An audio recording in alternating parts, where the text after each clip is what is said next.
प्रयागराज के महाकुंभ में सुंदर साध्वी के नाम से हर्षा रिझारिया जो काफी पॉपुलर हुई, वो इस वजह से विवादों में घिर गई क्योंकि वो एक मॉडल थी। उन्होंने बोल्ड ड्रेसेस पहन रखी थी और वो शाही रथ पर बैठकर स्नान करने जा रही थी। उसको लेकर खूब विवाद हुआ। लेकिन अब विवाद की सुई एक अलग मायने पर आकर टिक गई है, जब एक बॉलीवुड अभिनेत्री को महामंडलेश्वर बना दिया गया है। 24 घंटे पहले अभिनेत्री थी, 24 घंटे बाद महामंडलेश्वर बन गई। इसको लेकर काफी विवाद हुआ। इसलिए भी विवाद हुआ क्योंकि जिस अभिनेत्री को महामंडलेश्वर बनाया गया है वो अभिनेत्री हैं जिन्होंने कई बड़े सुपरस्टार के साथ काम किया है, चाहे वो शाहरुख खान हो, सलमान खान हो, अजय देवगन हो। उन सभी बड़े सुपरस्टार के साथ काम करने वाली ये जो अभिनेत्री हैं वो 24 घंटे के अंदर महामंडलेश्वर बन जाती हैं और इसको लेकर साधु समाज काफी नाराज है। ये जो साधु संत समाज के लोग हैं वो नाराजगी इसलिए जता रहे हैं क्योंकि महामंडलेश्वर का पद काफी ऊंचा होता है, गरिमापूर्ण होता है और सनातन धर्म में महामंडलेश्वर की उपाधि बहुत बड़ी उपाधि मानी जाती है। और ये माना जाता है कि अगर कोई महामंडलेश्वर है तो वो सनातन धर्म को प्रचारित करने वाला होगा। उसके हर कर्तव्य में, हर कर्म में जो है वो सनातन धर्म नजर आएगा। लेकिन एक अभिनेत्री को महामंडलेश्वर बनाया गया, इसको लेकर साधु संत समाज नाराज है। लेकिन वो अभिनेत्री कौन है जो 24 घंटे के अंदर महामंडलेश्वर बन गई? तो वो है ममता कुलकर्णी। ममता कुलकर्णी स्क्रीन पर आपको नजर आ रही होंगी। ये बॉलीवुड फिल्मों में काम कर चुकी हैं, बहुत सारी फिल्मों में काम कर चुकी हैं, बड़े बड़े अभिनेताओं के साथ काम कर चुकी हैं और अब उन्हें महामंडलेश्वर बनाया जा रहा है। भगवा वस्त्र में आपको ये नजर आ रही होंगी, रुद्राक्ष की माला पहने, बालों को खोले। ये जो महामंडलेश्वर की उपाधि इन्हें मिली है, इसको लेकर चर्चाएं हैं। चर्चाएं इसलिए भी है क्योंकि जब किसी को महामंडलेश्वर की उपाधि दी जाती है उससे पहले एक प्रक्रिया होती है और उस प्रक्रिया को अपनाना होता है। काफी कठिन और जटिल प्रक्रियाओं में से एक है।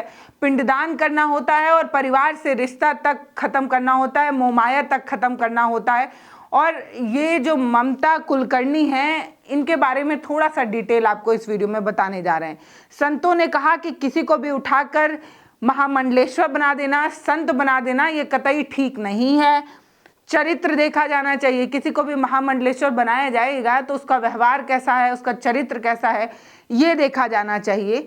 लेकिन इन्हें किन्नर अखाड़े ने जो है वो महामंडलेश्वर की उपाधि दी है, तो इसी को लेकर जो संत समाज है वो कह रहा है कि किन्नर अखाड़े को ही मान्यता देकर महापाप कर दिया गया है, क्योंकि किन्नर अखाड़ा किसी को भी जो है वो महामंडलेश्वर बना दे रहा है। आखिर क्यों नाराज है संत समाज और आखिर क्यों जो है वो ममता कुलकर्णी चर्चाओं में थी? ममता कुलकर्णी को लेकर एक अफवाह ये भी है कि उन्होंने एक ऐसे शख्स से शादी की थी जो अंडरवर्ल्ड में ड्रग माफिया थे, यानी कि जो नशीली पदार्थों के माफिया रह चुके हैं, उनसे ममता कुलकर्णी की ना सिर्फ शादी हुई और इन वजहों से भी जो है वो ममता कुलकर्णी चर्चाओं में रही। नशीली पदार्थों को बेचने वाले माफिया से शादी होने वाली बात को ममता कुलकर्णी ने अफवाह ठहराया था और शादी की बात को कभी वो स्वीकार नहीं करती हैं। लेकिन ये उनके कैरेक्टर पर एक बड़ा सवाल खड़ा करता है कि अंडरवर्ल्ड के ड्रग माफिया विक्की गोस्वामी से उनकी शादी हुई थी। शादी को उन्होंने जो है वो अफवाह ठहराया था। और भी कई वजहें हैं जिनकी वजहों से जो है ये चर्चाओं में है। ममता कुलकर्णी बॉलीवुड फिल्म में जुड़ी हुई हैं, फिल्म इंडस्ट्री से जुड़ी रही हैं। अभी वो महामंडलेश्वर बन गई हैं, सन्यासी बन गई हैं और कई जगहों पर इन्हें डी कंपनी से जुड़ा हुआ भी जो है वो माना जाता है। ये भी जो है उन पर एक बड़ा आरोप लगता है कि वो डी कंपनी यानी दाऊद की कंपनी से जुड़ी रही हैं और दाऊद कैसे अंडरवर्ल्ड का बड़ा माफिया है और कैसे उसने जो है वो अलग अलग कारनामे किए हैं जिससे देश की सुरक्षा पर बड़ा सवाल खड़ा हुआ है। तो बहुत सारे लोग ये कहते हैं कि फिल्मी जगत को छोड़कर वो डी कंपनी से जुड़ गई थी और ये सब बड़ी जो है वो अफवाहें हैं उनको लेकर। अब ये बड़े उन पर जो है वो सवाल और आरोप उन पर खड़े होते रहे। ऐसा शख्स जिसका पूरा जीवन सवालों के घेरे पर रहा हो, सवालों से जुड़ा रहा हो, उसको जो है वो महामंडलेश्वर बनाया गया है। इसको लेकर बड़ी चिंताएं जो है वो दर्ज की जा रही हैं, संत समाज की तरफ से दर्ज की जा रही हैं कि ऐसे विवादित शख्स को महामंडलेश्वर बनाया जाना कतई स्वीकार की चीज नहीं है। क्योंकि एक संत समाज, एक जो सन्यासी तपस्वी महामंडलेश्वर बनता है, उसका कैरेक्टर, उसकी पूरी छवि बहुत पाक साफ और सफ़ेद कपड़े जैसी होनी चाहिए, लेकिन ऐसे दाग दादी ऐसे किसी शख्स को अगर महामंडलेश्वर बनाया जाए तो ये सनातन धर्म का अपमान होगा, ऐसा संत समाज कह रहा है। तो जो अभिनेत्री हैं ममता कुलकर्णी, वो किन्नर अखाड़े की महामंडलेश्वर बन चुकी हैं और शुक्रवार को उन्होंने जो है वो संन्यास में प्रवेश लिया था। किन्नर अखाड़े की जो अध्यक्ष हैं लक्ष्मी नारायण त्रिपाठी, वो उन्होंने दीक्षा दी, वो गुरु बनी। उन्होंने संन्यास की तरफ उनका कदम ना सिर्फ बढ़ाया बल्कि 1 घंटे की मुलाकात के बाद ममता कुलकर्णी को उन्होंने दीक्षा दिलाने के लिए जो है वो परमिशन भी दिलाई, उन्हें दीक्षा भी मिली। और दीक्षा मिलने के बाद उनका नया नाम श्रियामयी ममता नंद गिरी रखा गया है। तो अब जो है वो ममता कुलकर्णी नाम से उन्हें नहीं जाना जाएगा, उनका नया नाम श्रियामयी ममता नंद गिरी जो है वो उनका ये नया नाम है और इसी नाम से जो है वो ममता कुलकर्णी जानी जाएंगी। तो बड़ा सवाल यही था कि 24 घंटे के पहले वो एक्ट्रेस थी और 24 घंटे के अंदर उन्होंने जो है वो महामंडलेश्वर की उनको जो है वो उपाधि मिल गई ममता कुलकर्णी को। बाकी अब उनकी फिल्मी दुनिया से थोड़ी सी बातचीत करेंगे, फिल्मी दुनिया में उनका कैसा कितना उन्होंने काम किया है वो बात करेंगे और ये भी बताएंगे कि महामंडलेश्वर बनने की प्रक्रिया क्या होती है। तो सबसे पहले ये जानिए कि उन्होंने किन किन अभिनेताओं के साथ काम किया है। तो शाहरुख खान, सलमान खान, अजय देवगन, अनिल कपूर जैसे बड़े सुपरस्टार के साथ उन्होंने ना सिर्फ काम किया है बल्कि कई अच्छी फिल्में भी उन्होंने जो है वो दी हैं। उनके साथ इतने बड़े सुपरस्टार के साथ स्क्रीन शेयर करने के बाद, अच्छा फिल्मी करियर होने के बाद उन्होंने जो है वो फिल्मी जगत से गुड बाय कह दिया था। उनकी लास्ट फिल्म 2002 में आई थी, कभी तुम कभी हम, ये उनकी लास्ट फिल्म थी 2002। उसके बाद उन्होंने जो है वो बॉलीवुड की तरफ मुड़कर देखा नहीं और उनका दोबारा उधर जाने का मन नहीं है, ऐसा ममता कुलकर्णी ने खुद ही बताया है। इनका जो सबसे पहली फिल्म थी वो 1999 में अपनी फिल्मी करियर की इन्होंने शुरुआत की थी। तब इनकी सबसे पहली फिल्म तमिल से इन्होंने जो है वो शुरुआत की थी और कुल इन्होंने 34 फिल्में जो है वो की हैं। इसमें से कई पॉपुलर फिल्में, करण अर्जुन जैसी पॉपुलर फिल्में भी जो है उन्होंने की हैं और करण अर्जुन तो ब्लॉकबस्टर फिल्मों में से एक है। उसमें जो लीड हीरोइन का रोल था वो ममता कुलकर्णी का ही था। स्क्रीन पर अगर आप उनका चेहरा देख पाएँ तो शायद आपको याद आए कि उस जमाने की कितनी सुपर डुपर हिट एक्ट्रेस रही हैं। और अगर ये बात किया जाए तो बेस्ट डेब्यू एक्ट्रेस अवार्ड उन्हें 1993 में आशिक आवारा फिल्म में जो है बेस्ट डेब्यू अवार्ड भी उन्हें जो है वो मिला था। तो फिल्मी जगत की दुनिया में अच्छा खासा काम करने वाली ममता कुलकर्णी फिल्म जगत से बाय बाय गुड बाय कहती हैं और अब आधी उम्र बीत जाने के बाद 50 से अधिक साल उनके हो चुके हैं, 53-54 साल हो चुके हैं। उसके बाद वो जो है वो सनातन में प्रवेश करती हैं और वो कहती हैं कि काफ़ी सालों से वो प्रैक्टिस कर रही हैं, सनातन का अभ्यास कर रही हैं और 13-14 सालों बाद उन्हें ये सौभाग्य मिला है। वो बहुत पहले से ही गुरुदेव के आश्रम में रहकर वो जो है वो पूजा पाठ कर रही थी और उसके बाद उन्हें ये सौभाग्य मिला कि वो सनातन में आगे बढ़ पाएँ और महामंडलेश्वर की उपाधि उन्हें मिल पाए।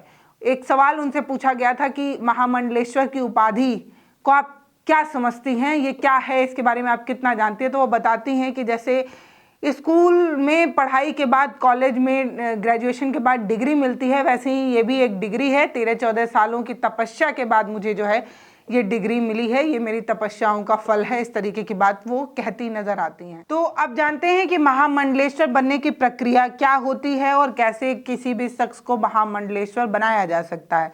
तो पहले अखाड़े में आवेदन देना होता है, रिक्वेस्ट करनी होती है, एप्लीकेशन देना होता है। उसके बाद संन्यास की दीक्षा लेनी होती है। उसके बाद आप संत बनते हैं। फिर नदी किनारे आपका मुंडन होता है। मुंडन के बाद आप गंगा में स्नान करते हैं, डुबकी लगाते हैं। फिर परिवार का और खुद का तर्पण करते हैं, यानी कि एक तरीके से पिंडदान जैसी चीज़ें कह सकते हैं। आप परिवार का और खुद का तर्पण करते हैं, उसमें पत्नी, बच्चे और परिवार समेत सबका आपको पिंडदान कर संन्यास परंपरा के अनुसार एक विजय हवन होता है।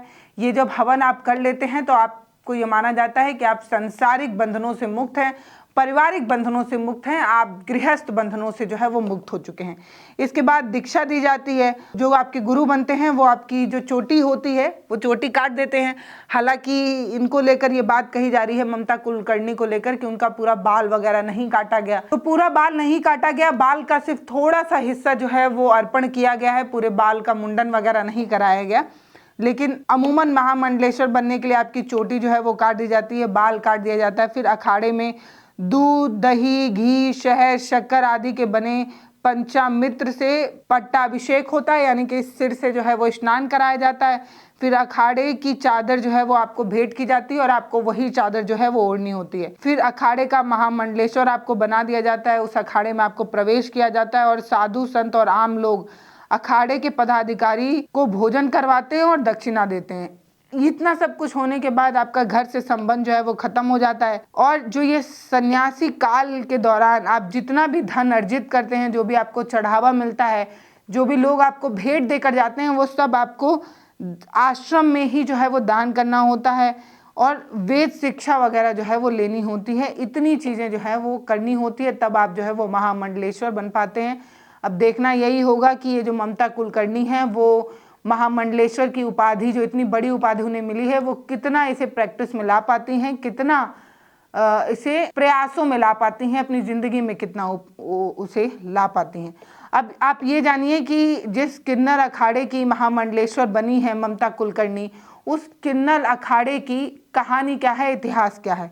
साल 2015 में जो है इस अखाड़े को मान्यता मिली थी और उसकी लीडर लक्ष्मी नारायण त्रिपाठी, जो किन्नर अखाड़े की स्थापना कराई थी, उन्होंने ही गुरु दक्षिणा जो है वो ममता कुलकर्णी को दी है और वही इसकी स्थापना कराने की भी जिम्मेदारी उन्हीं की थी। लक्ष्मी नारायण त्रिपाठी अपने साथियों के साथ किन्नर समाज को मुख्य धाराओं में लाने की भूमिका निभाते हुए ये कहती हैं कि क्योंकि किन्नर समाज जो है उसको समाज में वो स्वीकृति नहीं मिलती है, इसलिए एक किन्नर अखाड़ा बनना चाहिए और किन्नर अखाड़े को मान्यता मिलनी चाहिए ताकि समाज में उसको लेकर रिस्पेक्ट बढ़े और ये जो किन्नर अखाड़ा है वो पीछे ना रह जाए। इस तरीके की मान्यता दी गई और समाज में सम्मान दिलाने की मान्यता देते हुए किन्नर अखाड़े की शुरुआत हुई थी। 2015 में किन्नर अखाड़ा बना था। इस अखाड़े में शामिल होने के लिए किन्नर होना जरूरी नहीं होता है, यानी कि अगर आप किन्नर हैं तभी आप किन्नर अखाड़े के मेंबर नहीं बनेंगे। आपको किन्नरों में आस्था है और आप सनातन में आस्था रखते हैं तो आप किन्नर अखाड़े के मेंबर बन सकते हैं। और ये बात बताई जा रही है कि जितने 13 अखाड़े हैं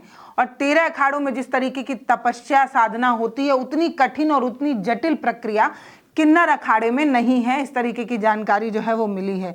बाकी ये बात भी कही जा रही है, जब इनको लेकर ये कहा गया कि ममता कुलकर्णी को महामंडलेश्वर क्यों बनाया गया, इसको लेकर एक समाज है जो ये कह रहा है कि सनातन में सबका प्रवेश जो है वो होना चाहिए, सनातन सबको बाहें फैलाकर स्वीकार करता है, तो ममता कुलकर्णी का भी स्वीकार करेगा। उन पर जितने आरोप लगे थे वो आरोप सिद्ध नहीं हुए हैं। किसी पर भी आरोप लगाया जा सकता है, लेकिन आरोप जब तक सिद्ध ना हो तब तक वो सिर्फ आरोपी रहता है, दोषी नहीं। तो ममता कुलकर्णी सिर्फ आरोपी रही, दोषी उन पर दोष कभी साबित नहीं हो पाया। बाकी एक अभिनेत्री को महामंडलेश्वर बनाए जाने को लेकर आप क्या सोचते हैं वो आप हमें कमेंट सेक्शन में लिखकर ज़रूर बताइएगा। आपको क्या लगता है कि ये जो सनातन धर्म का एक महापर्व महाकुंभ के रूप में मनाया जा रहा है, इसका कहीं ना कहीं एक तरीके से व्यूज़ और एक तरीके से उसका मजाक तो नहीं बन रहा है, जैसे हर्षा रिझारिया की बात हो, जैसे भूरी आंखों वाली लड़की की बात हो। जितना सनातन का प्रचार नहीं हो रहा उतना अलग अलग लोगों की जो है वो चर्चाएं हो जा रही हैं। इसको आप कैसे देखते हैं वो आप हमें कमेंट सेक्शन में लिखकर ज़रूर बताइएगा। ये भी बताइएगा कि महाकुंभ से जुड़ी आपकी क्या यादें हैं, आप इसे किस पर्व और किस तरीके से देख रहे हैं। बाकी वीडियोस को शेयर करते रहिए, चैनल को सब्सक्राइब ज़रूर करिए। बहुत धन्यवाद।